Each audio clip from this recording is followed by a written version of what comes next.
Der ultimative Reichweitentest der DJI Mavic Mini auf offenem Ozean.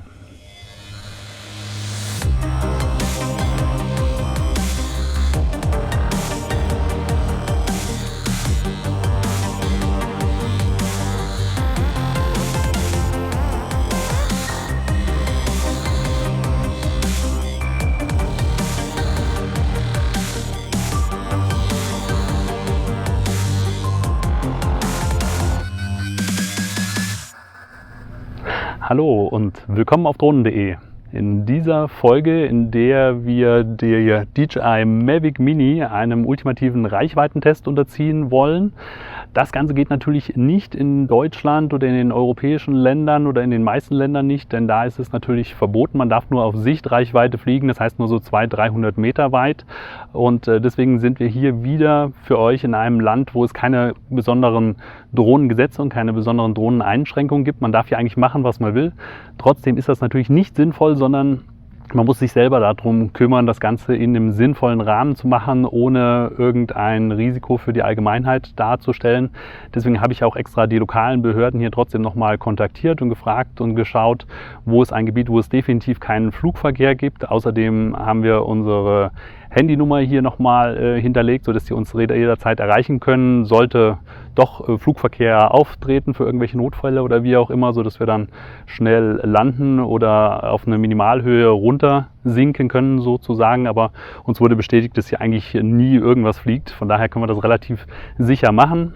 Das haben wir für euch ja auch mehrfach schon gemacht, zum Beispiel auch für die DJI Mavic 2 Pro oder die DJI Mavic Air. Natürlich wird der eine oder andere von euch sagen, das ist vielleicht kein absolut repräsentativer Test, weil über dem offenen Ozean zum einen die Interferenzen eher weniger sind, also die Funkstörungen von anderen Geräten. Das ist das, was das Ganze vielleicht positiv beeinträchtigen könnte. Auf der anderen Seite gibt es aber auch wieder negative Faktoren, die den Test negativ beeinträchtigen können. Zum Beispiel die ganzen Reflexionen vom Meer und so weiter, dass da die Strahlen, vielleicht die Funkstrahlen, die Funkverbindung negativ beeinflusst wird. So oder so gibt es einfach kein perfektes Gebiet, wo man sagen kann, das ist optimal, aber wir führen all unsere Reichweitentests ja immer über offenem Ozean durch. Von daher sind die zumindest dadurch absolut perfekt vergleichbar. Man kann schauen, wie verhält sich die Mavic Mini eben im Vergleich zur Mavic 2 Pro oder zur DJI Mavic 2 allgemein. Die sind ja von den Übertragungssystemen gleich, oder eben zur DJI Mavic Air im Vergleich. Und da bin ich sehr gespannt und das schauen wir uns jetzt einfach mal an. Der ein oder andere wird jetzt natürlich fragen, wofür macht ihr dann überhaupt die Reichweitentests, wenn man es in Deutschland doch nicht machen darf? Ganz einfach. Erstens mal bekommen wir extrem viele Nachfragen von wegen, wie ist denn die Reichweite, wie realistisch sind die Zahlen, die DJI da angibt und so weiter. Und bevor ihr das illegal irgendwie in Deutschland ausprobiert oder ausprobieren müsst, was ihr auf keinen Fall machen solltet, das soll hier nochmal unterstrichen sein, da probieren wir das lieber hier in sicherer Umgebung und eben dort, wo man es machen darf und keine Gesetze dafür gebrochen werden. Und außerdem ist das natürlich auch trotzdem interessant, selbst auch für Deutschland, denn umso mehr Puffer ihr habt sozusagen, also umso mehr diese Maximalreichweite unter Extrembedingungen ist, umso mehr Puffer habt ihr auch in Deutschland, wenn ihr zwar in Sichtreichweite fliegt, aber vielleicht in Gegenden, wo ihr extrem viele Interferenzen habt, also die Funkbelastung sehr hoch ist und dadurch die Reichweite drastisch runtergeht. Und wenn ihr da eine Drohne habt, die natürlich eine größere Maximalreichweite hat, dann ist die auch beständiger gegen Einflüsse von im Funkbereich sozusagen, also gegen Funkstörungen. Und dafür ist es einfach interessant und das Ganze zu vergleichen natürlich gegen andere Drohnen, andere DJI-Drohnen oder andere Drohnen überhaupt. Und hier haben wir ja im Detail eben auch den gleichen Test mit der DJI Mavic 2 gemacht, Mavic 2 Pro und Mavic 2 Zoom und mit der DJI Mavic Air. Und so könnt ihr genau nebeneinander halten am Ende vom Test, wie das Ganze dann aussieht, wie die im Vergleich sind und was ihr von der Übertragung erwarten könnt. Wo ihr die DJI Mavic Mini am besten bestellen könnt, das blenden wir euch hier oben übrigens auch nochmal ein, und auch jederzeit könnt ihr unten in der YouTube-Beschreibung, indem ihr unten die Beschreibung aufklickt, auf den Link klicken. Dort findet ihr den Link direkt zum DJI Shop, wo ihr die Mavic Mini jederzeit eben auch bestellen könnt. Bevor wir gleich starten und die DJI Mavic Mini auf den offenen Ozean hinausjagen sozusagen, noch ein, zwei Randinformationen. Wir werden übrigens auch gleichzeitig natürlich einen Akkulaufzeittest machen, also gucken, wie lang die Drohne überhaupt dann auch in der Luft bleibt, ob der Akku reicht für den Reichweitentest und wenn er reicht, dann noch den Akku komplett zu Ende fliegen, dass wir sehen, wie lange der Akku hält. Noch ein, zwei Randinformationen. Wie gesagt, alle Drohnen müssen ja verschiedene Standards erfüllen in verschiedenen Ländern und die sind einfach unterschiedlich von der Übertragungsstärke und so weiter. Und da gibt es hauptsächlich weltweit zwei Standards, nämlich den CE-Standard und den FCC-Standard. Der CE-Standard ist der für Europa gängig ist und eben auch für Deutschland gilt. FCC gilt für USA, ich glaube auch Australien und so weiter. Und dort sind dann einfach stärkere Übertragungsleistungen möglich und deswegen werden die Drohnen auch immer mit unterschiedlichen Reichweiten angegeben. Zum Beispiel bei der DJI Mavic 2 im europäischen Standard oder CE-Standard mit 5000 Metern, im FCC-Standard mit 8000 Metern, weil einfach die Übertragungsleistung dort höher ist. Und die haben wir ja für euch ja auch schon auf dem Ozean sozusagen getestet und dort haben wir geschafft, ich muss mal auf meinen Zettel hier gucken, 4087 Meter, also 4000 Meter anstatt der angegebenen 5000, was ein super Wert ist. Die benutzt aber allerdings auch das OcuSync-Übertragungsverfahren, also ein proprietäres Verfahren, was DJI extra entwickelt hat und was für extrem große Reichweiten reicht, aber das ist auch nur in den größeren Drohnen mit integriert. Die Mavic Air zum Beispiel, die ist angegeben im europäischen Standard mit 2 Kilometern und im FCC-Standard mit 4 Kilometern und dort hatten wir geschafft, ich schaue mal hier gerade auf meinen Zettel, 1392, also 1392 anstatt der 2000 Meter, was auch ein guter Wert ist, aber die Mavic Air hatte ja so ein bisschen den Ruf, dass die Übertragung nicht so gut oder nicht so stabil ist, deswegen bin ich sehr gespannt, wie wir mit der Mavic Mini hier rauskommen, denn die ist mit den gleichen Werten angegeben, nämlich auch mit 2 Kilometer im europäischen Standard und 4 Kilometer im FCC-Standard. Der Unterschied bei der Mavic Mini hier in diesem Falle ist, bei den anderen Modellen, da stellen sich diese Standards automatisch um, je nach GPS-Position, in welchem Land ihr startet. Bei der Mavic Mini ist es so, dass das hardwaretechnisch integriert ist, welchen Standard sie hat. Und das kann man auch auf den Seriennummer-Schildchen sozusagen sehen, welche Version man hat. Und wenn ihr in Europa gekauft habt und in Deutschland habt ihr natürlich die europäische Version und das ist hier mit einer Seriennummer zum Beispiel auch auf der Fernbedienung zu sehen. Und zwar haben wir hier, beziehungsweise nicht die Seriennummer, sondern die Modellnummer und das ist oben die MR1D25. Und die MR1SD25, das ist der europäische Standard. Habt ihr da eine MR1SS5, dann wäre das der internationale Standard, also der FCC, eine Version, die ihr in Deutschland gar nicht fliegen könntet, die aber dann höhere Reichweiten sozusagen hat. Die MR1SD25, wie gesagt, die europäische und das auch die wir hier natürlich testen, denn nur dann macht es Sinn, dass ihr hier einen Vergleich habt, der auch für euch zählt. So, und jetzt wollen wir endlich loslegen und das Gerät in die Luft bringen und gucken, wie weit wir kommen. So, der volle Akku ist eingelegt. Am Handy, am Smartphone ist der Flugmodus aktiviert. Das heißt, GSM, WLAN und so weiter deaktiviert, dass es hier auch keine Störungen gibt. Das Video läuft und wir starten.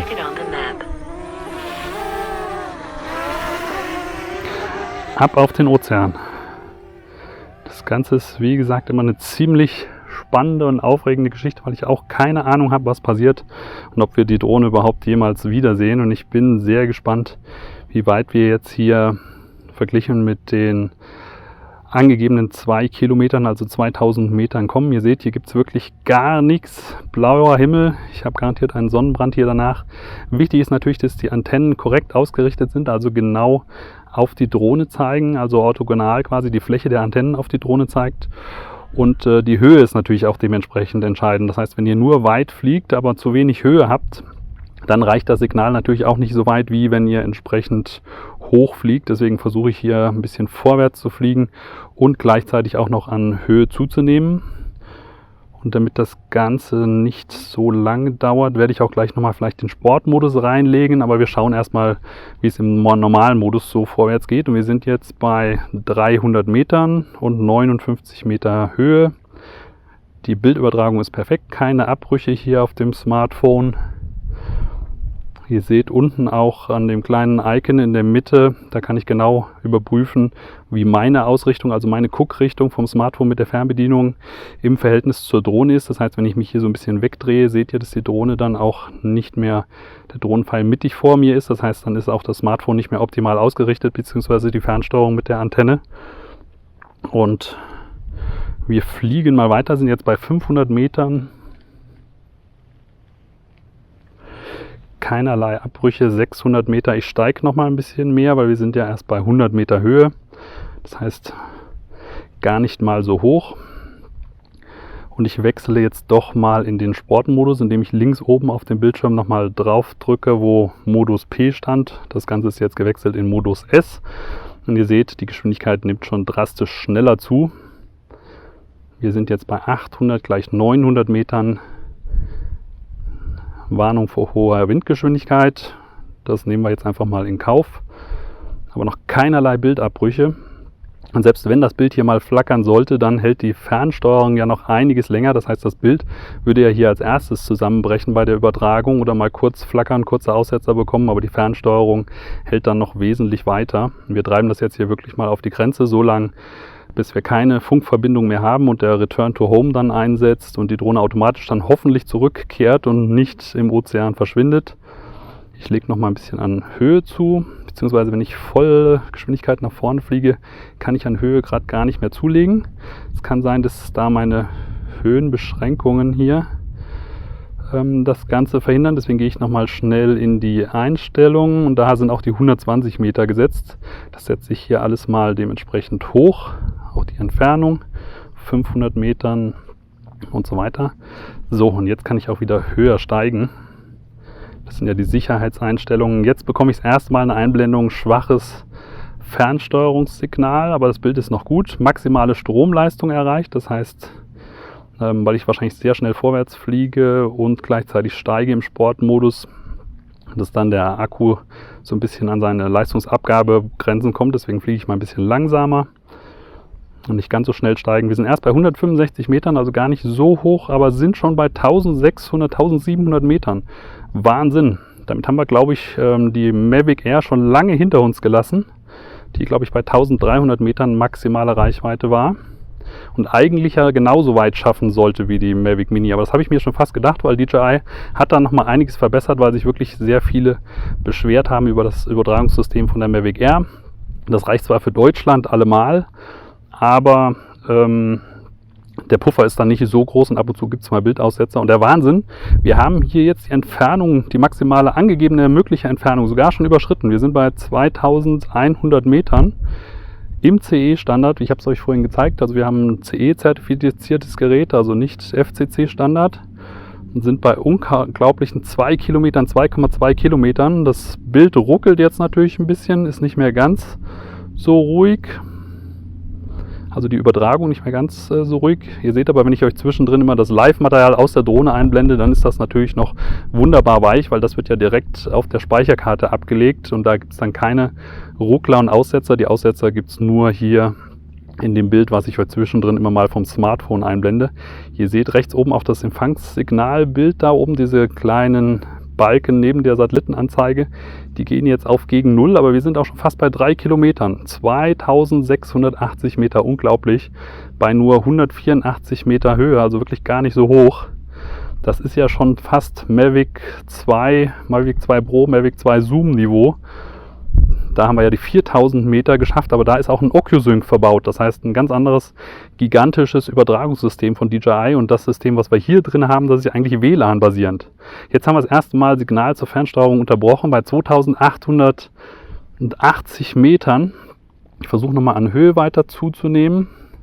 Vielleicht bekommen wir dann das Fernsteuerungssignal zurück. Und jetzt ist das erste Mal das Bild weg. Bei 2886 Metern waren es, glaube ich. Ihr seht jetzt auch, es ist alles verschwunden. Die Fernsteuerung blinkt auch. Ich habe jetzt keine Verbindung mehr. Weiß nicht, was die Drohne macht. Und Stand aktuell ist sie erstmal sozusagen weg. Ich hoffe, dass sie jetzt innerhalb von ein paar Sekunden sich dann wieder fängt und merkt, dass sie eben keine Verbindung zur Fernsteuerung mehr hat. Und dann sollte sie nach ein paar Sekunden umdrehen und zu uns zurückkommen. Und das macht sie auch. Da ist sie wieder und kommt zurück. Fluggerät kehrt zurück, sind immer noch bei 1670 Metern, das ist unglaublich, also ich bin wirklich begeistert. Das haben aber auch unsere ganzen anderen Testflüge und Videos, die wir euch schon gemacht haben, haben das ja auch gezeigt, dass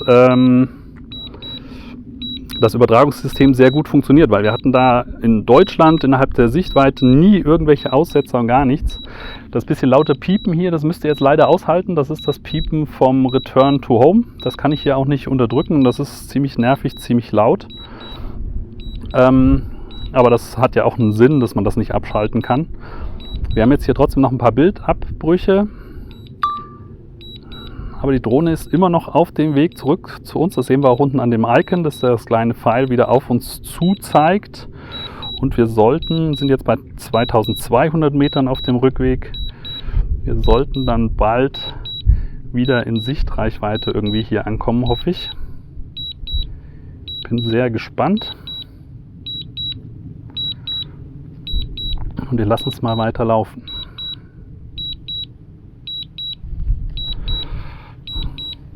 Wir sehen den blauen Ozean unter uns. Sind jetzt bei 2000 Metern und die Drohne kommt zu uns zurück. Unglaublich. 2600 oder 2800 Meter. Ich blende es euch hier einfach nochmal ein. Ich muss es dann nachher selber erstmal nachrecherchieren, sozusagen im Videomaterial. Ich breche jetzt mal das automatische Return to Home ab, weil sie ist jetzt hier auch wieder in der sicheren Reichweite. Drohne kehrt zurück. Das müsste ich eigentlich draufklicken können, um das abzubrechen. Geht jetzt, genau. Jetzt hat das Ganze geklappt. So, dann sind wir wieder selber unter Kontrolle. Ich schwenke die Drohne mal wieder raus auf die offene Ozeansicht. Wie gesagt, ging es hier bei dem Test natürlich auch nicht darum, irgendwie ganz besonders weit zu kommen, weiter wie alle anderen oder so, sondern einfach ganz normal zu schauen, was kann die Drohne. Das heißt, es gibt sicherlich andere, die das Ganze weiter geschafft haben, unter besonderen Bedingungen oder wie auch immer, aber darum ging es mir hier auch gar nicht, sondern hier geht es mir darum, euch zu zeigen, wenn man einen ganz normalen Flug startet, ohne besondere Vorbereitungen und so weiter, was da möglich ist. Und warum machen wir das Ganze, wenn es in Deutschland eh nicht erlaubt ist? Ganz einfach aus zwei Gründen. Zum einen sollt ihr das Ganze natürlich nicht selber in Deutschland probieren und viele interessiert es einfach ja doch von der Technik, ob das funktioniert und wie es funktioniert. Und dann haben wir das hier einfach in sicherer Umgebung für euch getestet. Und zum Zweiten ist das Ganze natürlich auch wichtig, dass ihr, wie viel Puffer ihr habt quasi innerhalb von Deutschland. Selbst wenn ihr in Sichtreichweite fliegt, aber fliegt in irgendwelchen Gebieten mit sehr vielen Interferenzen und Funkstörungen und habt eine Drohne, die eine sehr starke Übertragungsleistung hat, dann habt ihr natürlich mehr Puffer und weniger Störeinflüsse, wie wenn ihr eine habt mit schwachen Übertragungsleistungen. Und das könnt ihr eben am besten hier wirklich mit diesen Maximalwerten vergleichen, weil Funkstörungen irgendwo aufzubauen und auszutesten ist fast unmöglich, das irgendwie gleichmäßig zu machen und vergleichbar zu machen. Aber dieser Maximalpunkt, den eine Drohne hier wirklich auf offenem Wasser erreichen kann, das nehmen wir immer als Szenario zum Vergleich. Da blende ich euch hier oben auch nochmal unsere anderen Vergleiche und Testberichte ein von der Mavic 2 und der Mavic 2R. Und da könnt ihr das mal genau nebeneinander halten und seht, dass wir hier quasi den zweiten Platz erreicht haben mit der Mavic Mini. Mit das erste Mal überhaupt eine Drohne, die mehr schafft wie das, was der Hersteller angegeben hat. Also das ist wirklich sehr beeindruckend. Das gab es bis jetzt noch nie, sondern normalerweise liegen die Entfernungen immer eine ganze Ecke drunter. Wir haben jetzt hier auch schon 8 Minuten 10, die wir geflogen sind. Das seht ihr rechts oben in der Ecke. Oder ist das die Restflugzeit? Nee, ich glaube, das ist die Restflugzeit. 8 Minuten 3 bleibt noch übrig zu fliegen. Die Flugzeit, die muss ich euch dann nachher am Hand von der Videolänge dann einfach nochmal ausrechnen. Das schauen wir nochmal, wie lang das ist und wie, was quasi die Akkudauer ist, die ihr effektiv fliegen könnt. Dafür fliegen wir jetzt hier auch nochmal ein bisschen hin und her sozusagen. Ihr seht, ich bin nämlich schon fast wieder an meinem Startpunkt angekommen. Wir sind hier bei 300 Meter Entfernung. Die Chance ist also groß, dass ich die Drohne wirklich heil wiederkriege. Ich kann sie auch langsam schon wieder hören. Ihr habt ja natürlich nichts Spannendes gesehen im Bild, aber das ging uns hier ja bei dem Test auch gar nicht darum zu zeigen, wie toll die Landschaften sind. Dafür haben wir euch schon andere Videos gemacht. Und jetzt stoppe ich erstmal und fliege mal wieder ein bisschen vorwärts, denn ich will hier die paar Minuten Flugzeit noch aufbrauchen, um zu schauen, nachher in Summe, wie lang wir da wirklich in der Luft geflogen sind.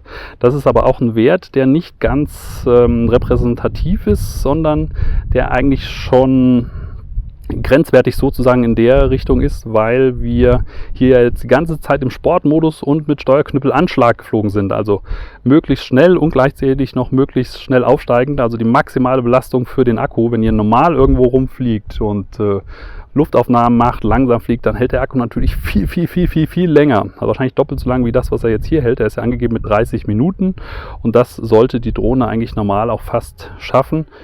Und hier haben wir jetzt wahrscheinlich, ich schätze mal 10, 15 Minuten, aber ich blende es euch hier mal ein, wenn wir es dann nach dem Video ausgerechnet haben, wie lange wir unterwegs waren, bis wir hier wieder gelandet sind. Aber ich habe immer noch 10 Minuten, die mir angezeigt werden und muss hier nochmal ein bisschen rumtümpeln sozusagen, um den Akku runterzufliegen. Deswegen mache ich euch jetzt hier auch mal einen kleinen Zeitraffer von den 10 Minuten, die ich hier nochmal schnell abfliege. Und wir sehen uns wieder, wenn der Akku kurz vor Ende ist und schon im Return to Home quasi wegen zu niedriger Akkuspannung. Dann gucken wir mal, wie lange das Ganze wirklich war. Bis gleich.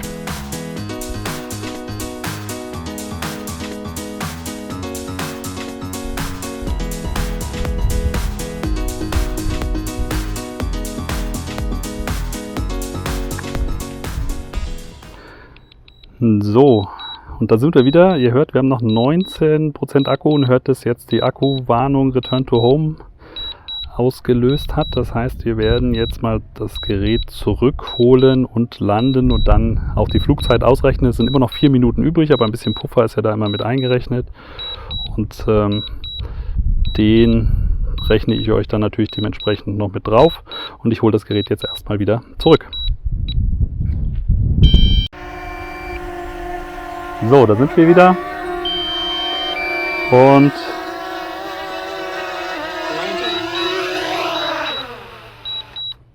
unglaublich, aber sicher gelandet. So, dann kommen wir jetzt zum Fazit. Die Drohne ist wieder da und gelandet, wieder heil zurückgekommen. Alle unsere Reichweitentests haben Gott sei Dank bis jetzt immer darin geendet, dass die Drohne danach noch da war und das Return to Home auch perfekt funktioniert hat. Das spricht natürlich auch für die Sicherheitsmechanismen. Der Return to Home hat ja sowohl ausgelöst, als wir die Maximalreichweite erreicht hatten und die Drohne außerhalb der Funkreichweite war und auch nochmal ausgelöst, als wir den Akku bis zum Schluss runtergeflogen haben und so der Akku so weit runter dezimiert war, dass er gerade noch für den Rückflug gereicht hat und auch das hat sicher geklappt, von daher die Sicherheitsmechanismen super. Was sagt der Test insgesamt aus? Ich bin ehrlich gesagt absolut begeistert. Ich habe nicht erwartet, ich habe zwar schon gedacht, dass das Ganze besser wird wie bei der Mavic Air, weil DJI gesagt hat, die Mavic Mini hat zwar auch ein WLAN-basiertes System wie die Mavic Air, aber man hat munkeln gehört, dass sie da einiges verbessert hat, weil viele mit der Mavic Air Reichweite nicht ganz zufrieden waren. Obwohl die gleichen Reichweiten angegeben waren von 4 Kilometern FCC und 2 Kilometern im CE, hat sie, also 2 Kilometer das, was sie hätte schaffen müssen, weil es ja eine CE-Drohne ist, hat sie mehr geschafft und zwar fast, ja, ich sag mal fast einen Kilometer mehr. Anstatt 2000 Metern hatten wir, glaube ich, 2896, also sagen wir mal 2900 Kilometern, knapp 3000 Meter, also 3 Kilometer. Und das ist gigantisch, also nochmal die Hälfte quasi obendrauf. Und da bin ich wirklich sehr überrascht und auch sehr beeindruckt. Das Ganze ein positives Ergebnis, was auch nochmal das unterstreicht, ich habe es euch vorhin schon gesagt, was ich auch in Deutschland unter normalen Bedingungen bemerkt habe. Denn wir hatten während der ganzen Tests, die wir schon gedreht haben, und ich blende euch hier oben nochmal den Mavic Mini Test ein, wo wir die Drohne im Detail und alle Funktionen getestet haben und euch vorgestellt haben. Dort haben wir auch schon gemerkt, dass es keinerlei Funkabbrüche gibt, selbst wenn man mal irgendwo hinten um einen Baum rumfliegt oder ein bisschen weiter weg ist und so weiter und so fort. Und das ist jetzt hier nochmal unterstrichen worden und das ist wirklich beeindruckend, sage ich mal. Und dafür ist das Gerät dann wirklich natürlich eine klasse Geschichte, denn man ist unter den 250 Gramm, braucht keine Drohnenplakette, braucht natürlich eine Versicherung. Da verlinke ich euch hier oben nochmal, wo man Plakette und Versicherung herbekommt. Und ein extrem leichtes, klappbares Gerät, einfach was man immer dabei haben kann.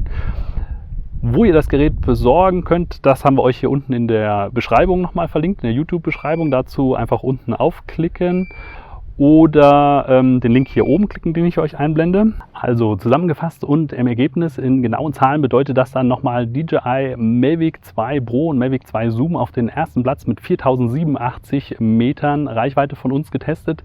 Natürlich auch für den 2-, 3-, 4-fachen Preis, also für 1300, 1500 Euro je nach Ausstattung. Auf dem zweiten Platz die DJI Mavic Mini für 399 Euro im normalen Paket oder 499 im Combo-Paket, wenn ich das richtig im Kopf habe, mit unglaublichen 2800 oder 2900 Metern, also mehr wie angegeben. Ich kann es nur nochmal unterstreichen, unglaublich. Deswegen der zweite Platz von der Reichweite her. Ich glaube auch die zweitbeste Drohne, die wir von der Reichweite je geflogen haben. Und auf den dritten Platz bei unserem Dreiervergleich die Mavic Air mit 1392 Metern, also wesentlich geringer. Und da hatten wir auch Probleme, das überhaupt zu erreichen. Da mussten wir mehrere Versuche starten. Und im ersten Versuch waren wir sogar nur bei 711 Metern, weil da die automatische Frequenzwahl die falsche Frequenz gewählt hatte, also eher eine schlechtere Frequenz. Und dort sind wir nur 711 Meter weitergekommen und erst im zweiten Versuch bei 1392 gelandet. Und hier gleich beim ersten Versuch 2900 Meter. Unterm Strich nochmal ein durchweg extrem positives Fazit. Das ist natürlich richtig klasse. Da bleibt nichts mehr zu sagen. Ich hoffe, der Test hat euch gefallen. Ihr fandet es spannend. Ich fand es sehr spannend. Ich habe immer noch ein bisschen Herzpuppern sozusagen. Außerdem bestimmt auch einen erheblichen Sonnenbrand jetzt, weil es ist doch sehr heiß hier. Und ja, hinterlasst gerne ein Like unter dem Video, kommentiert, was ihr davon haltet, ob ihr die Mavic Mini schon habt und ob ihr auch selber zufrieden seid oder wie auch immer. Und vergesst natürlich nicht, unseren Kanal zu abonnieren, dann seid ihr auch bei den nächsten Videos mit dabei. Ich hoffe, es hat euch gefallen. Ich fand es spannend, euch das Ganze hier wieder aufzubereiten und zu zeigen. Ich hoffe, euch hat es auch Spaß gemacht. In dem Sinne, vielen Dank fürs dabei gewesen sein und bis zum nächsten Mal.